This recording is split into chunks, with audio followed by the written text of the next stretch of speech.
Hey everyone, today I want to show you guys how to update the firmware of your xBloom Studio. So first of all, if you haven't seen the video already on getting into the app and getting all set up, make sure you watch that.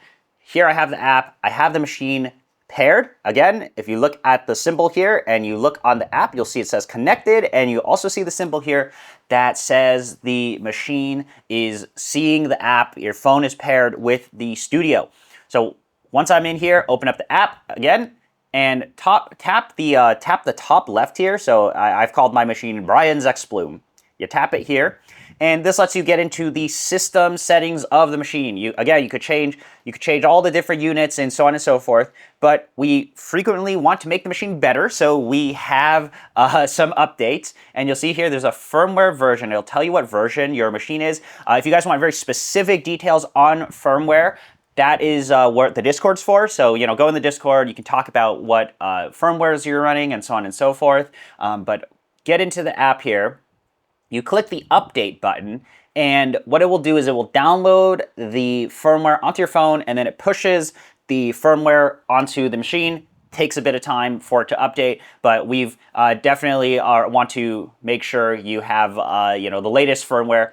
You click download, you'll see the this is pretty mirrored in terms of what is happening from the phone and what is happening on the machine. Give this a bit of time for it to download and update the machine. I would also recommend you keep your phone nearby, because you want to make sure the connection between the machine and the phone and your app is as good as possible. So keep the phone near your machine. It's going to take a bit of time. This depends on what firmware we're doing and so on and so forth. Sometimes, we might have some fun features we will add, might take a little longer to push firmware updates, but pretty much it is very straightforward. We're at 100%.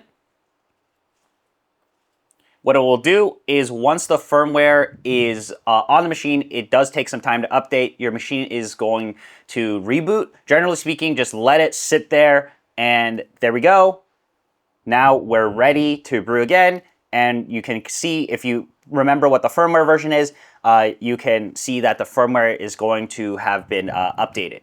Now, I do want to say that we are always looking for feedback on machines. If you guys notice anything with machine performance and you want to see maybe some new features, we can totally look into updating that on the app end, but also on the firmware end. But yeah, that's how you do it. That's how you update the firmware on your xBloom Studio.